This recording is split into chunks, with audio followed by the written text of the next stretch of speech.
बिस्मिल्लाहिर्रहमानिर्रहीम अस्सलाम वालेकुम एवरीवन। आज मैं आपको बताने जा रही हूँ डिफरेंस क्या होता है एंगुलर काइलाइटिस के दरमियान, cold source, oral herpes, canker source और इम्पेटिको के दरमियान क्या डिफरेंस है, क्योंकि ये सारी जो प्रेजेंटेशन है आपके ऑलमोस्ट अराउंड द माउथ होती हैं और आपकी आइडेंटिफिकेशन जो है फार्मासिस्ट फिजिशियन के लिए थोड़ी डिफिकल्ट होती है। तो यहाँ पर हम इसको ईजी बनाने के लिए जो है प्रेजेंटेशन भी दिखाएंगे कि दिखती किस तरह से, किस लोकेशन पे होती है और मैनेजमेंट क्या है।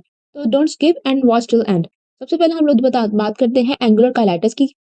इसकी वजूहात क्या हो सकती हैं? इसके जो रीज़न्स हैं, कॉजेज़ हैं, वो फंगल भी हो सकता है, इन्फेक्शन बैक्टीरियल भी हो सकता है, डायबिटिक पेशेंट में भी ये होता है, steroidal use, ill fitting dentures यानी कि जो दाँत लगाते हैं वो सही तरह फिट नहीं है, एचआईवी भी हो सकता है, excessive saliva pulling usually causes fungal angular colitis.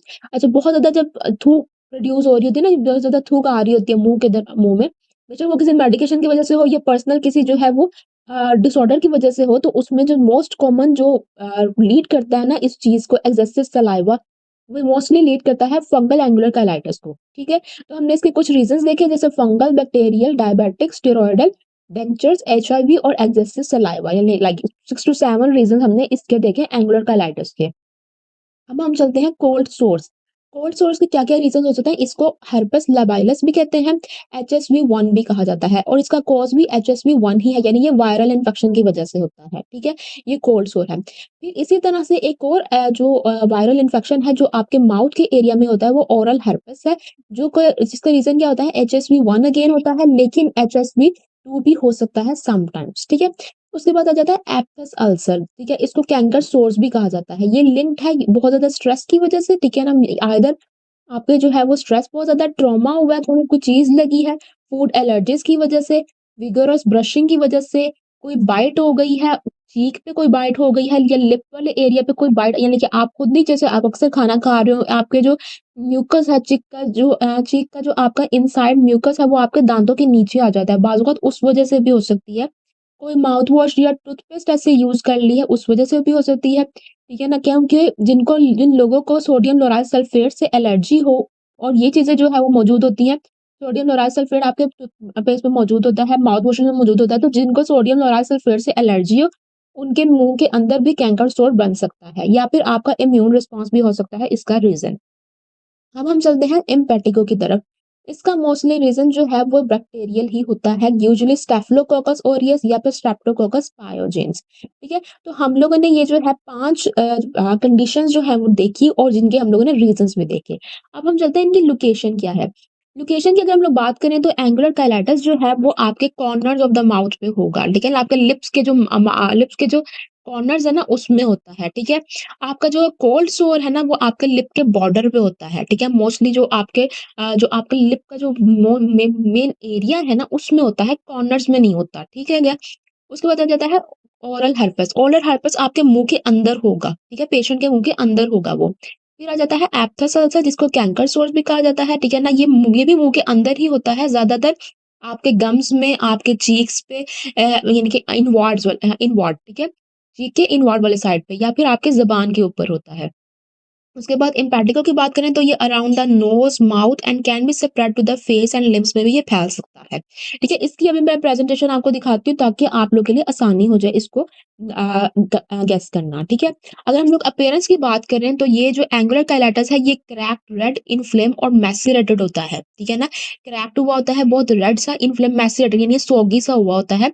Slow to heal, ये इतनी जल्दी हील नहीं हो सकता क्योंकि मूवमेंट हो रही होती है, बार-बार आप खाना खा रहे होते हो, आप बात कर रहे होते हो, तो माउथ की मूवमेंट की वज़ह से ना ये इतनी जल्दी हील नहीं हो पाता।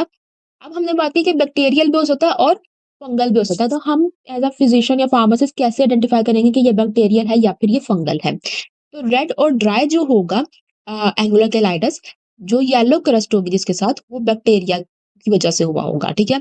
और अगर वो मैसेरेटेड है with the curd like appearance है तो वो फंगल की वजह से हुआ होगा और बाज़ औक़ात ये पॉलीमाइक्रोबियल भी होता है, यानी इसमें दोनों ही माइक्रोब्स इन्वॉल्व होते हैं, ठीक है? यानी रेड है, ड्राई है और येलो क्रस्ट है ऊपर, रेड है, ड्राई और येलो क्रस्ट, तो वो बैक्टीरियल को इंडिकेट करेगा और अगर मैसेरेटेड सा है, कर्ड लाइक अपीयरेंस है तो वो फंगल होगा, ठीक है?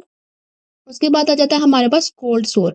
कोल्ड सोर में क्या होता है हमारे पास, इसमें फ्लूइड फिल्ड ब्लिस्टर होता है with the associated redness on the outer lip, ठीक है ना? ये लिप बॉर्डर या आउटर लिप में अभी आपको दिखाती हूँ किस तरह से होगा। ताकि आपको जो है उसको गेस करने में आसानी हो, देखें ये, ठीक है? पहले मैं ज़रा ये बता दूँ आपको सारी आइडेंटिफिकेशंस, फिर हम लोग जो है इन पिक्चर्स को डिस्कस करते हैं। उसके बाद आ जाता है ओरल हेर्पेस, ठीक है? ये पेनफुल इंट्रा ओरल ब्लिस्टर होता है या फिर अल्सर भी हो सकता है, ठीक है? उसके बाद आ जाता है कैंकर सोर्स, ये राउंड ओवल शैलो अल्सर है विद द रेड बॉर्डर और येलो और व्हाइट होता है इसका सेंटर, यानी कि रेड बॉर्डर होगा और येलो और व्हाइट होगा इन द सेंटर से।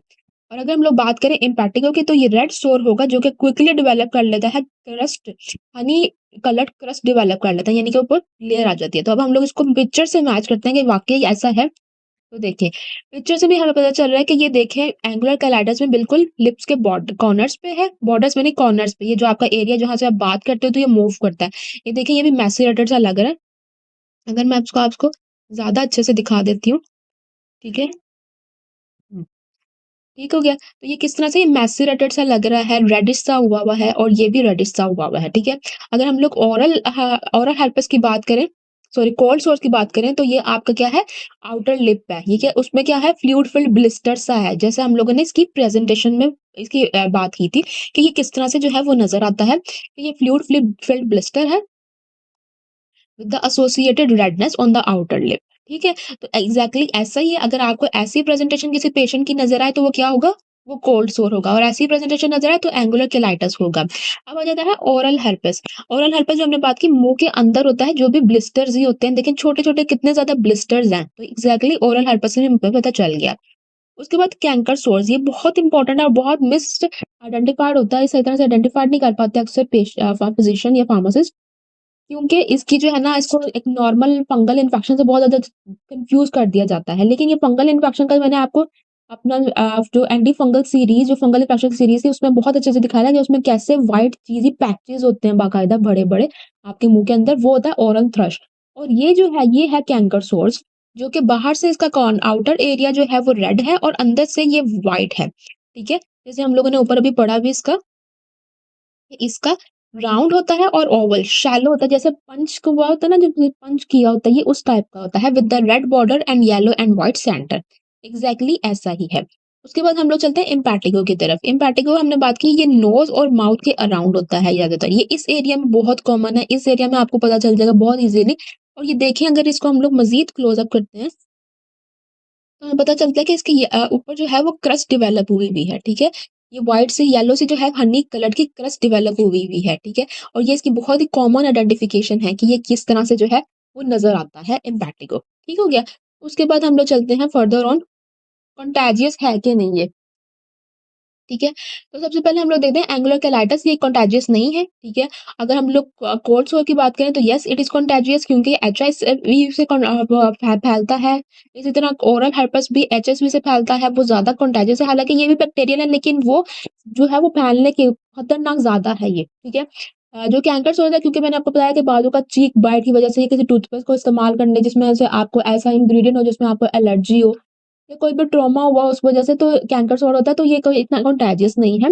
एंड इम्पैटिगो येस इट इज़ कंटागियस, ठीक है? अगर हम लोग इसके सिम्पटम्स की बात करें, प्रोड्रोमल सिम्पटम, यानी कि ये चीज़ होने से पहले, यानी कि ये प्रेज़ेंटेशन होने से पहले क्या कोई सिम्पटम्स आ रहा था? तो एंगुलर कोलाइटिस में कोई सिम्पटम्स नहीं होता।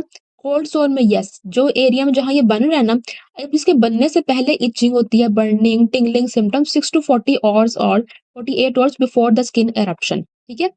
उसके बाद आ जाता है कोल्ड सोर, ये भी सिस्टेमिक होता है क्योंकि मुँह के अंदर होता है, तो इसमें भी आपको पेशेंट के जो है वो फीवर हो रहा होगा, ठीक है? इसके भी प्रोड्रोमल, यानी कि इसकी अपीयरेंस से पहले सिम्पटम्स आते हैं, ठीक है? उसके बाद कैंकर सोर्स के भी पहले प्रोड्रोमल कोई सिम्पटम्स नहीं है, और इसी तरह इम्पैटिगो के भी कोई सिम्पटम्स नहीं है। May start as a red spot के तौर पे ये शुरू होता है बिफोर ब्लिस्टरिंग, ब्लिस्टर बनने से पहले।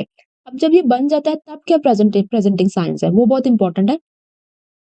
हमारे पास जो आता है एंगुलर कोलाइटिस, इसमें पेन होता है in the case of bacterial infection, and itching होती है and burning in the case of fungal infection. तो हमने इसकी सबसे पहले प्रेजेंटेशन की, ये दिखता कैसा है, उससे हमने आइडेंटिफाई कर लिया कि बैक्टीरियल कौन सा होगा, फंगल कौन सा होगा, और अब हम लोगों ने प्रेजेंटिंग साइन से भी, अगर दर्द ज़्यादा है तो ये बैक्टीरियल है, और अगर इचिंग खारिश हो रही है और बर्निंग हो रही है तो ये फंगल इन्फेक्शन है, ठीक है? उसके बाद आ जाता है कोल्ड सोर, ये इची होता है, पेनफुल और समटाइम ब्लीड भी कर जाता है। अगर हम लोग ओरल हर्पस की बात करें तो fever, fatigue, swollen lymph node, ठीक है ना? पेनफुल लिम्फेडेनोपैथी होती है, ठीक है?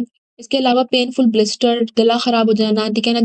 जिंजोवो स्टोमाटाइटिस, ठीक है ना? वो भी हो जाता है कि आपका गम्स की इन्फ्लेमेशन, आपकी ज़ुबान की इन्फ्लेमेशन हो सकती है, ठीक है? सोज़िश हो जाना, आपके गले में सोज़िश हो जाना, पेनफुल ब्लिस्टर बन जाना, लिम्फ नोड हो जाना, ठीक है ना? स्वेल कर जाना, फ़ीवर एंड फैटीग। उसके बाद फिर क्या आ जाता है हमारे पास ये आ जाता है कैंकर सोज़, इसमें जस्ट पेन होती है और हमारे पास इम्पेटिको, इसमें इचिंग होती है, ख़ारिश हो रही होती है, इरिटेशन हो रही होती है, स्वेलिंग हो रही होती है, ठीक है? अगर हम लोग ट्रीटमेंट की बात करें, now comes toward the management, के मैनेजमेंट किस तरह की दी जाती है? तो हमारे पास ओरल हेर्पेस, एंगुलर केलाइटिस में तो अगेन उसी तरह जो, अगर फंगल आपको आइडेंटिफाइड हुआ है कि ये फंगल जो है इन्फेक्शन है, ये फंगल एजेंट की वजह से हो रहा है, तो फिर आप लोग एंटी फंगल दोगे जैसे क्लोट्रिमाज़ोल या मिकोनाज़ोल, और अगर आपको लग रहा है बैक्टीरियल एजेंट है इसके पीछे, तो आप फ्यूसिडिक एसिड या म्यूप्यूरोसिन दोगे, ठीक है ना, पेशेंट को। ये कोई भी पेशेंट जो है वो खुद सेल्फ आइडेंटिफाई ना करे, पेशेंट फिजिशियन या फार्मासिस्ट को दिखा के ही मेडिसिन ले, ठीक है? अगर उसको कोल्ड सोर का प्रॉब्लम है तो वो कर सकते हो एंटीवायरल क्रीम, जैसे एसाइक्लोविर, या फिर ओरल एंटीवायरल्स भी दे सकते हो, ठीक है? उसके बाद आ जाता है हमारे पास अगेन इसी तरह से हमारे पास इसका भी यही है, आप लोग इसको एंटीवायरल दे सकते हो इसमें भी, जो ओरल हेर्पेस है। उसके बाद आ जाता है नेक्स्ट कम टुवर्ड्स द आपका जो है कैंकर सोल, इसमें जो टॉपिकल ट्रीटमेंट, सम सजेस्ट स्टेरॉइड्स, ठीक है? लेकिन इसकी जो है वो बेस अच्छी है, कैनालॉग जो है वो ओरा बेस में आता है, ये इट इज़ अवेलेबल, ये भी अच्छा एक ऑप्शन होता है कि आप लोग दे सकते हो, ठीक है? इसके अलावा रिसर्चेज़ में ये भी है कि बीटामेथासोन टैबलेट जो है वो डिज़ोल्व करके, जैसे बेटनोसोल के नाम से टैबलेट आते हैं, वो डिज़ोल्व करके आप 15 ml वाटर में पेशेंट को जो है वो रिकमेंड करो कि वो डाले, और रिंस करें माउथ 4 टाइम्स, 4 मिनट्स के लिए 4 टाइम्स अ डे, ठीक है? फिर benzamide oral gel, it is the most safest, किसी स्टेरॉइड पे जाने से पहले अगर आप बेंजामाइड इस्तेमाल कर लेते हो, बेंजामाइड ओरल जेल जिसमें बेंजामाइड कंटेनिंग एजेंट हो, बेंजामाइड मौजूद हो, ऐसा एजेंट जो है अगर आप यूज़ करते हो तो वो ज़्यादा सेफ है एज़ कम्पेयर कि आप स्टेरॉइड की तरफ पहले चले जाएँ, ठीक है? फिर सबलिंगुअल विटामिन बी 12 दो, दिस इज़ वेरी इंपॉर्टेंट, ठीक है?